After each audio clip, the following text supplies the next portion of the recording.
untuk pesantren bikin English Camp 3 hari kemudian menjadi 3 bulan. Dan saya sangat waktu itu Kak Harun masih di usia belasan tahun, dan kemudian yang waktu itu mereka ya no ideas about the world outside of Selayar. Dan disitulah kita mencoba untuk memperkenalkan bahasa sebagai media untuk membangun mimpi-mimpi besarnya. Dan termasuk hari ini saya berkunjung ngobrol dengan Ibu Kajer bahwa mungkin dengan ada kolaborasi kita bisa menciptakan saintis-saintis baru yang lahir dari pondok pesantren gitu.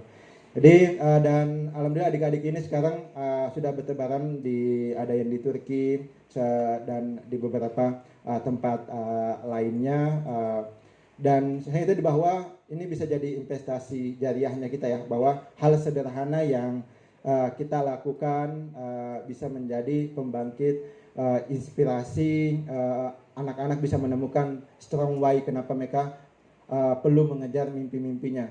Kalau teman-teman saya bercerita sedikit saat hari ini, dia tinggalnya itu di Pulau Selayar, tapi untuk ke tempatnya itu dari Makassar itu kita butuh 8 jam ya sampai ke ibu kota Selayar di Kota Benteng. Untuk ke rumahnya dia lagi di pulaunya dia itu butuh 18 jam lagi naik perahu. Ya. Tapi satu hal bahwa saya bilang tadi bahwa keterbatasan itu bukan halangan untuk menggapai mimpi-mimpinya kita, dan kita bisa ambil peran di situ untuk memberi dampak dengan keilmuan kita masing-masing. Kemudian teman-teman, literasi digital tadi mungkin saya sudah sampaikan bahwa ini sangat-sangat penting, dan ini ada satu film ini dibuat oleh Net TV waktu itu, yang saya sampaikan tadi bahwa saya waktu itu menuliskan bagaimana perjalanan menggunakan tadi saya waktu menggunakan, ada yang di sini pakai Duolingo belajar bahasa, aplikasi Duolingo ada yang menggunakan? Oke, please kembali lagi, meluangkan waktu untuk belajar bahasa itu adalah investasi terbaik. 15 menit saja teman-teman sehari, dan itu saya melakukan itu.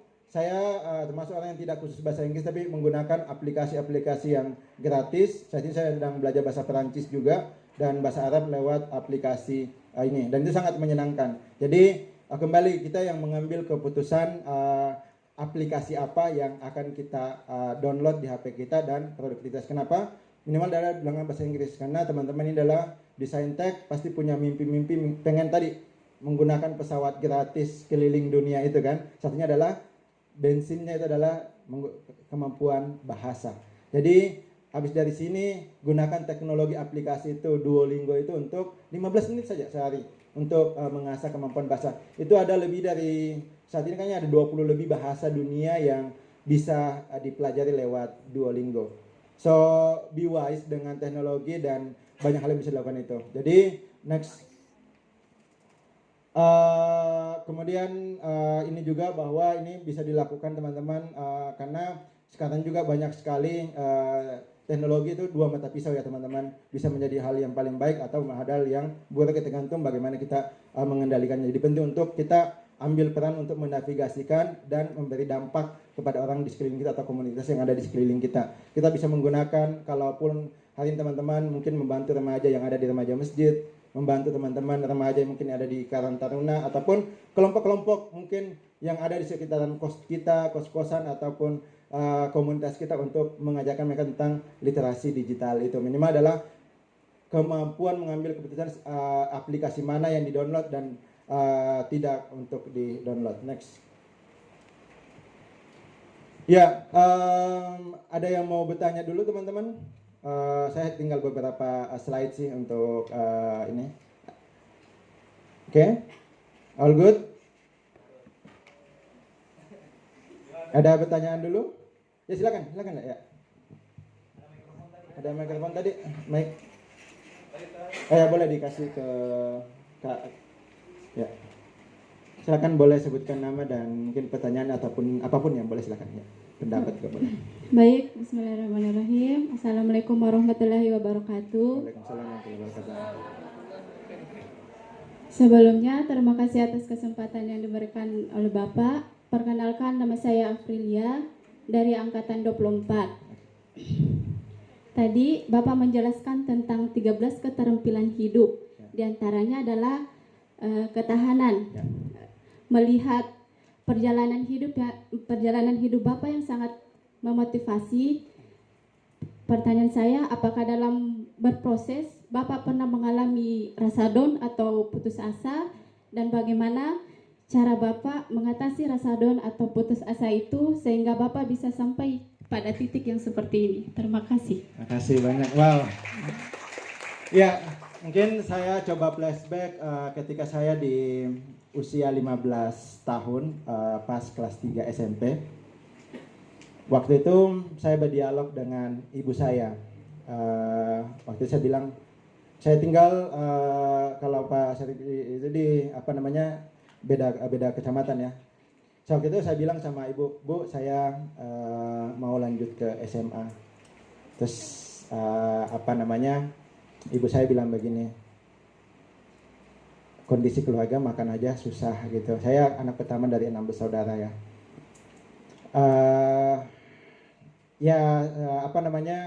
Dihadapkan dengan pilihan waktu itu, mungkin untuk kondisi saat ini kamu bekerja saja. Jadi saya waktu itu adalah mengerjakan pemecah batu ya, batu kerikil yang diambil dari sungai, kemudian saya pecahkan, kemudian saya juga membantu orang tua bikin batu bata. Tapi saya waktu itu agak down karena saya punya mimpi besar dari SMP, pengen menjadi seorang saintis. Mimpi saya itu adalah pengen jadi ahli nuklir Indonesia. Itu mimpi besar saya waktu itu. Dan saya berhadapan dengan ibu. Tapi setelah itu saya berbicara lagi kembali dengan guru fisika saya, namanya Pak Arif Kusmianto, termasuk yang membina karya ilmiah waktu saya SMP.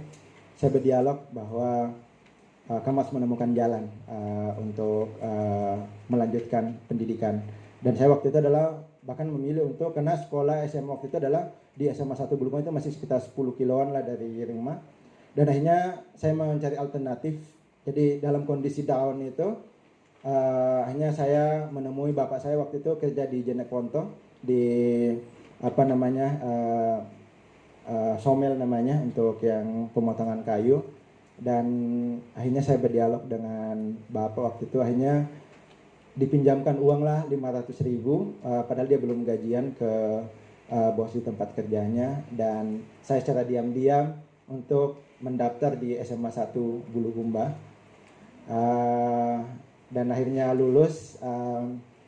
Dan ketika saya sampaikan ini ke orang tua, malah orang tua juga mendapatkan bullying dari tetangga, bahwa kalau dalam bahasa Bugisnya itu bilang gini, elotan apa sekolah anak, mana saja susah kan, dia mau ke sekolah anaknya, makannya saja susah gitu. Dan itu betul-betul di saat itu antara kesal dan saya jadikan itu jadi kayak balas dendam, yang pas bahwa saya akan buktikan saya bisa sekolah tanpa merepotkan orang tua. Dan saya waktu itu memilih untuk menjadi ketua kelas akhirnya singkat cerita saya masuk sekolah di SMA, dan dan teman-teman bisa menggunakan angkot atau naik motor. Saya memilih untuk naik sepeda bolak-balik ke kota di Bulukumba, 20-an kilo PP setiap hari untuk mengejar mimpi-mimpi saya.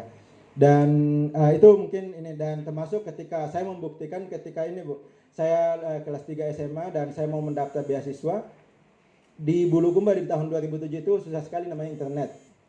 Jadi saya untuk mendownload aplikasi beasiswa, saya harus naik mobil dari Bulukumba ke perpustakaan di Alauddin, perpustakaan provinsi. Ya, hanya saya datang untuk download 3 lembar, kemudian pulang lagi ke Bulukumba. 8 jam PP untuk 3 lembar dokumen, karena memang waktu itu internet susah untuk di Bulukumba. Jadi itulah mungkin beberapa perjalanan-perjalanan yang saya lewati, dan saya melihatnya bahwa saya bisa survive tadi dengan cerita saya bahwa ada orangnya. Dukungan itu penting. Jadi orang itu bukan kuat karena dibully ya. Semakin dia dibully semakin kuat, tapi karena dia mendapatkan dukungan orang yang tepat. Itu yang satu mitos juga yang saya mau highlight, bahwa kadang disampaikan bahwa orang semakin dibully dia akan semakin kuat.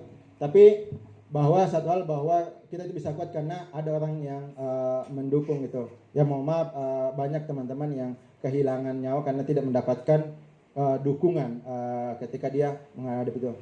Disitulah mungkin pentingnya kembali lagi resiliensi. Bagaimana kita mencari dukungan ketika kita berada di titik terendah dalam hidup kita.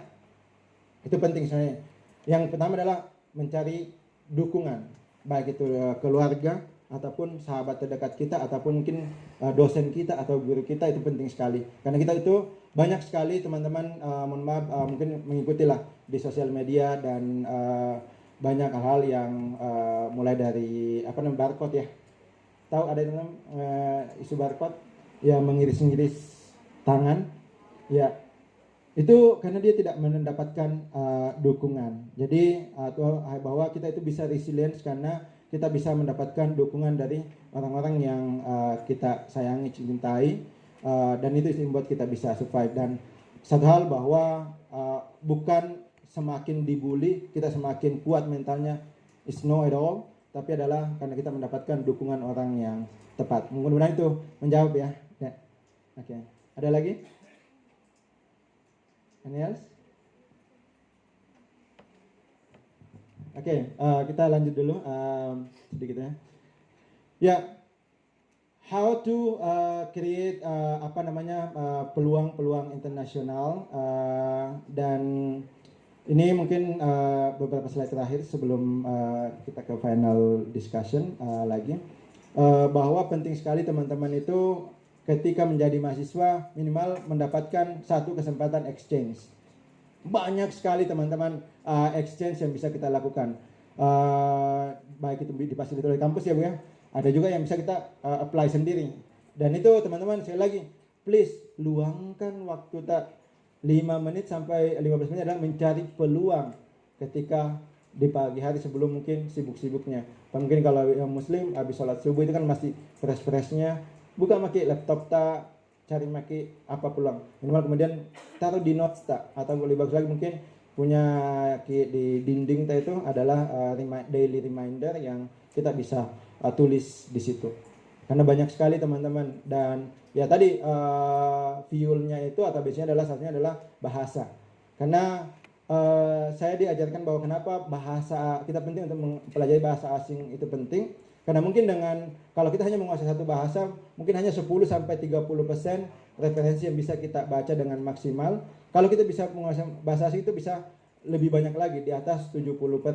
Karena kalau kita baca jurnal dan sebagainya adalah banyakkan dalam bahasa Inggris ya. Dan termasuk hari ini juga kita itu bisa menjadi modal untuk membuat komunikasi internasional. Ya.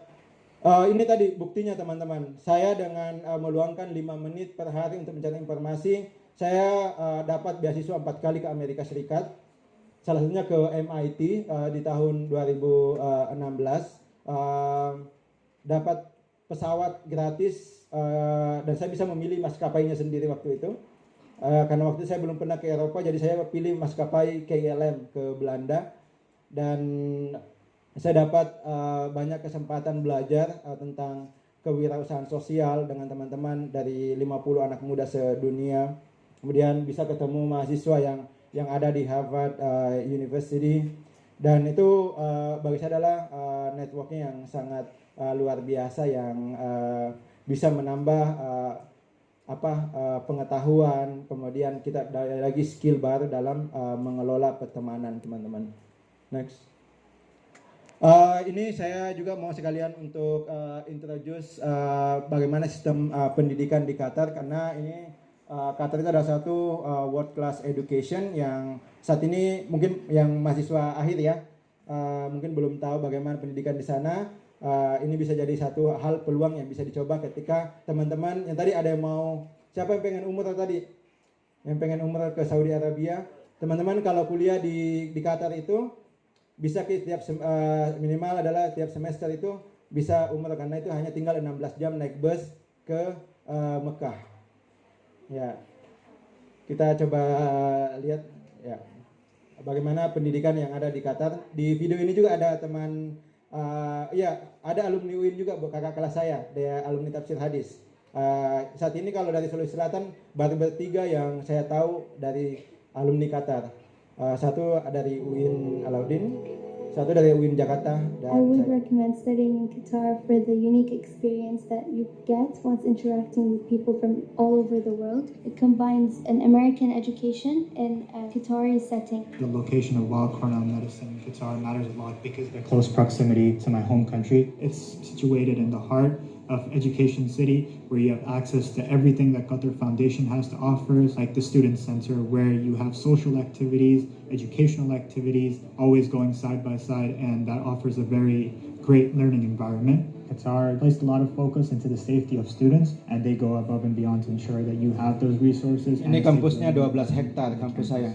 Being an education city is great because all campuses are next to each other. We've got universities such as Carnegie Mellon, Georgetown, Northwestern, Weill Cornell, and we're all next to each other. There are a lot of opportunities like joint minors, cross-registration, where you can take Ada classes 8 in another kampus di university dalamnya. while being enrolled Dan kita in a bisa different ambil one. kelas di Being close antar to my kampus itu. family, as well as getting an American degree is really what intrigued me to studying here and getting the best of both worlds.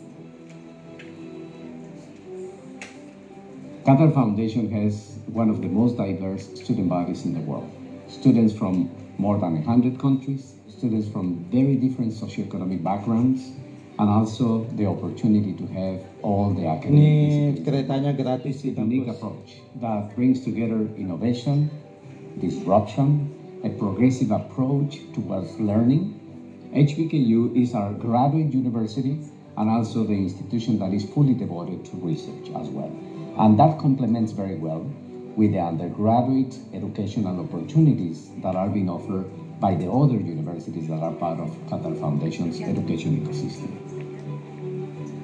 Every weekend, I would say that there's always something going on in the city, and doors are always open. It's not like you have to pay for those events. They're always free for students. Ini museum. Pearl and Qatar in particular are areas of cultural significance because even though they're in the Middle East, in Doha, they don't only reflect Arab cultures, but cultures of many different countries. It's all there in one location. Qatar Foundation is a unique place. And Education City is the place in which also you can have a very integral experience that goes beyond the classroom. We offer scholarships, loans, and work opportunities for students regardless of their economic condition if they have the drive to become the best students. The future is not something that you guess or extrapolate. It's something you build. And that's what we are doing today, building a better future for Qatar and the world.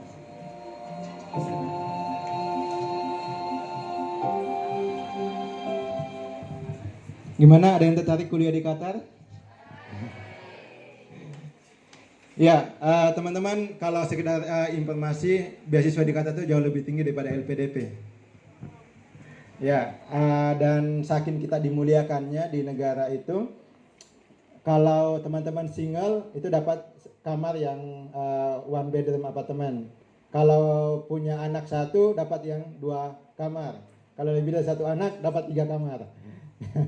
Ya, dan memang saat ini adalah fokus ke sains dan teknologi ya yang banyak diberikan beasiswanya.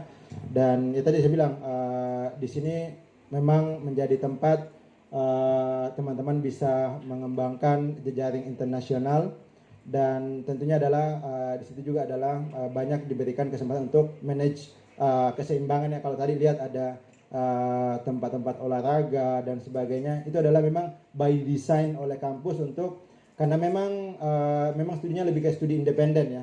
Jadi kelas itu hanya 3 kali sepekan, selebihnya adalah banyak kita adalah diajarkan untuk researchnya, kemudian proyek-proyek independen. Jadi memang itu mungkin adalah dituntut untuk kita bagaimana mengelola waktu sendiri, kemudian producing sendiri dengan timeline. Bahkan kalau di sini kalau kita mengelola waktu dengan baik, kan kita sudah tahu tugas kita, baik itu rata-rata kalau di S2 di sana jarang ada exam Bu ya. Lebih banyak paper, ini ada paper untuk midterm sama final paper. Jadi kita itu kalau kita manage waktu dengan baik, masih setengah semester itu kita udah bisa submit selesaikan lah tugas-tugas, karena kita udah tahu ininya, dan kita bisa menggunakan itu. Jadi teman-teman itu yang dan coping mechanism stres itu juga penting sekali, dan itu didesain di kampus, dan teman-teman bisa menggunakan tadi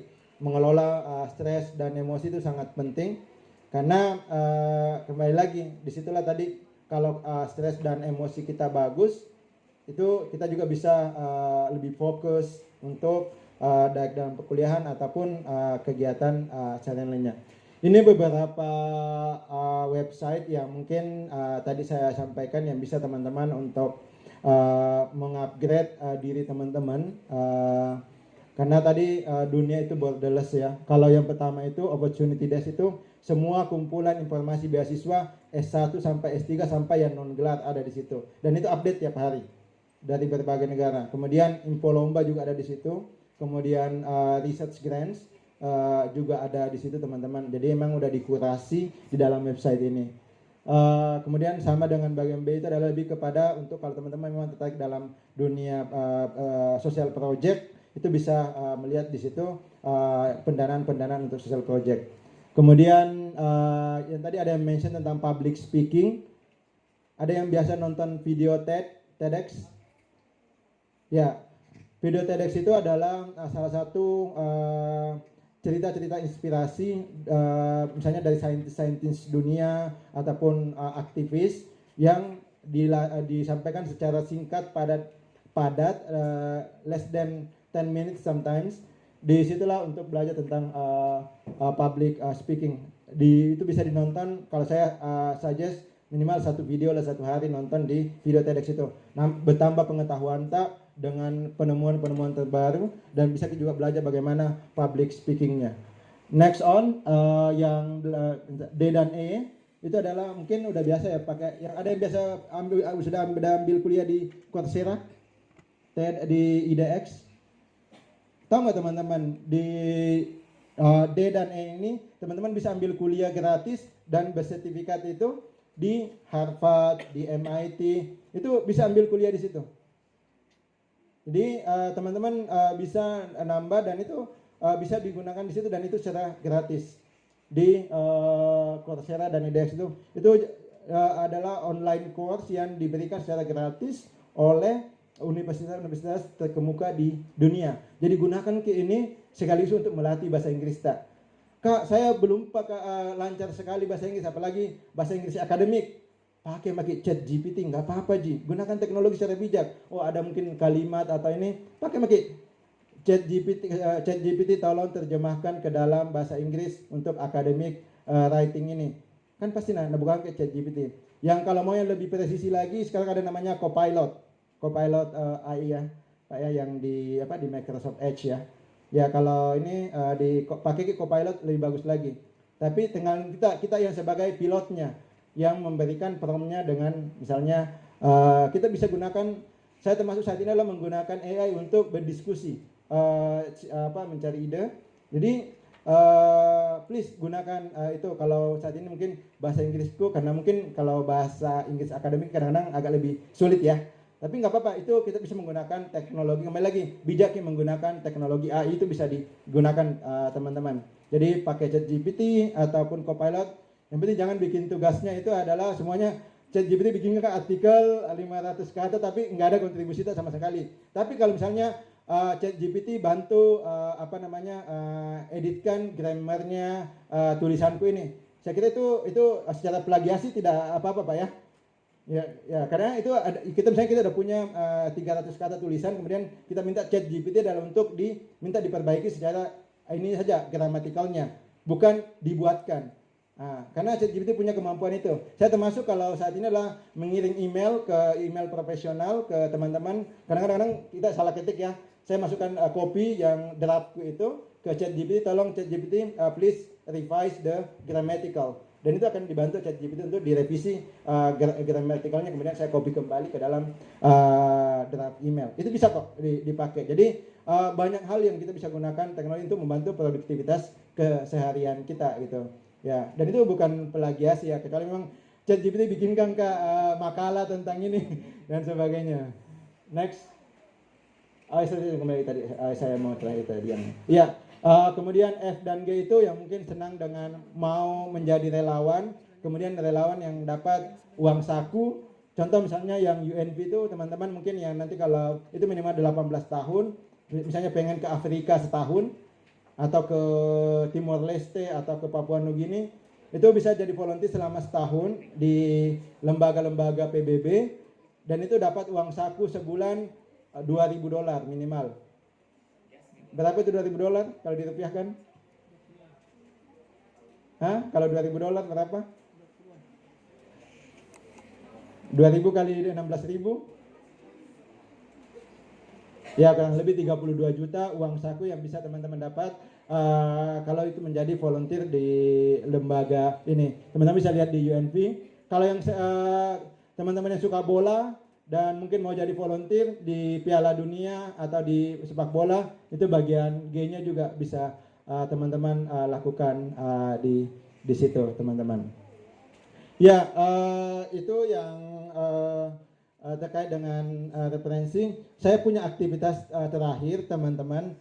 Boleh pakai kertas nulis atau juga nanti kalau punya kertas masing-masing tolong disiapkan dulu.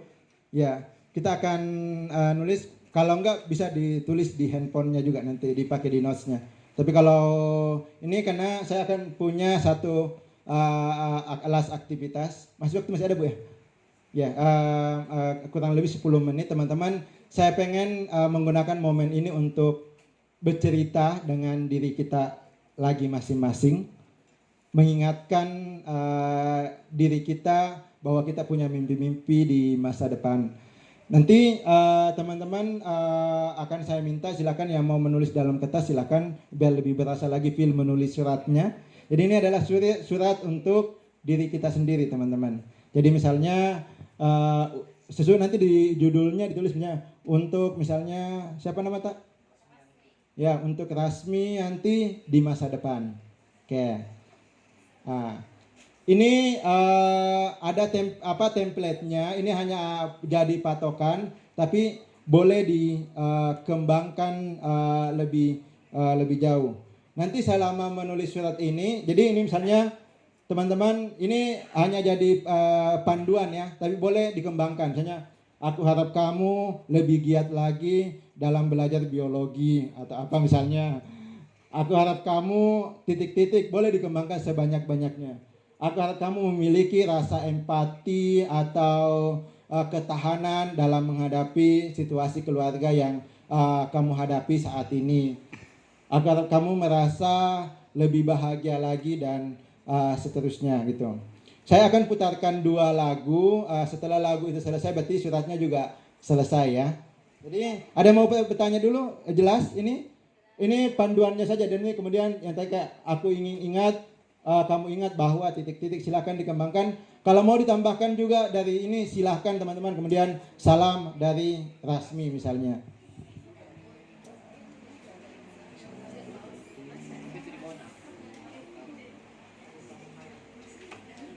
Untuk awal silakan tulis dulu nama tak masing-masing.